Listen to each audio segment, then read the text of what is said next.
Pizza Hut and Marvel Comics present Creator's Choice Volume 1, featuring the X-Men and starring Stan Lee, Bob Harras, Fabian Nicizea, and Scott Lobdell.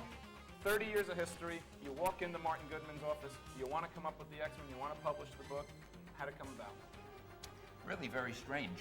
We had been creating comics. There was the Spider-Man, there was the Hulk, a few others, and it's very difficult to figure out how a superhero becomes a superhero. You can't keep having characters bitten by a radioactive spider or hit by a gamma ray or zapped by cosmic rays. Then it occurred to me there are such things as mutants. Well, if you could say, and we have, I think, 3 of them right here. If you could say that somebody is just a mutant, he was just born that way, that's a logical explanation, an easy explanation, and I can forget about radioactivity. So we thought, let's get a group of super characters who had obtained their powers through mutancy. They were born that way. And it just made life so easy, and we were able to get this big team going. Tell you a funny thing about that, though. When I first suggested it, I wanted to call the group the Mutants. And the consensus was that, no, don't do that because nobody knows what a mutant is. I said, that's crazy. No, kids won't know. So we finally arrived at the name the X-Men. I thought of that because it's Professor Xavier, and they all had an extra power. And I said, all right, let's call them the X-Men. That name was okayed. And then it occurred to me, if they don't know what a mutant is, how is anybody going to know what an X-Man is? But I didn't say anything about it. I was glad we had a title, and the rest is history. Stan, do you remember how you came up with? You and Jack came up with some of the original powers, and you guys were working on this stuff? Well, the powers are always the toughest things to think about because you always want something different. I remembered we had a character called the Human Torch who was very popular, and he was a guy, I mean, it's an everyday occurrence. He could burst in flame and fly. So it occurred to me, why not do the opposite? So that was Iceman, who turned into ice, and he used the power of cold. Then it occurred to me, everybody has always wanted to fly. Well, in comics, superheroes usually, like Superman, he just flies. You don't quite know what propels him. I never figured that out. But I thought, wouldn't it be fun to have a reason for it? So then we did the Angel, who is now the Archangel. Right. And he just had I loved the way his wings wrapped around him, and he would then wear a suit over them, and nobody knew that he was the Angel. But anyway, he was able to fly. Then it occurred to me that somebody using the power of his eyes would be fun.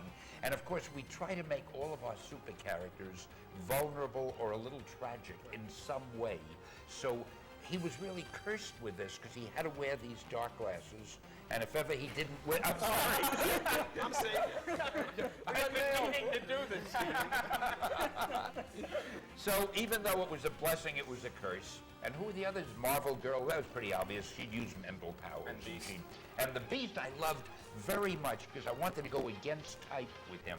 He looked like a real bestial guy. So I tried to make him the most articulate and the most erudite of all of them, you know.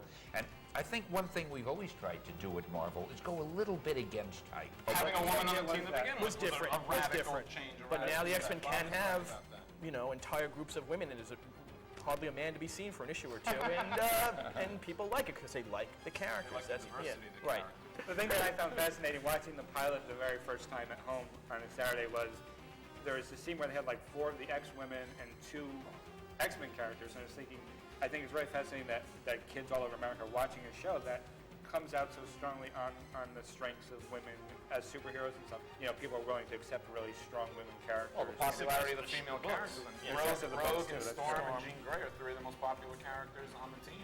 The X-Men are still one of the only groups that have youngsters, oldsters, girls, boys, men, women, of all colors, all sexes. And I think it just works. It wasn't planned that carefully at the beginning, but mainly thanks to guys like you who took it up later on and have made it so much better than it was when it began. And I want to take this opportunity publicly to thank you. And I'll never say it again, so keep this Keep the forever. tape. Well, I'll make your kids at home listen to this. He's thanking us.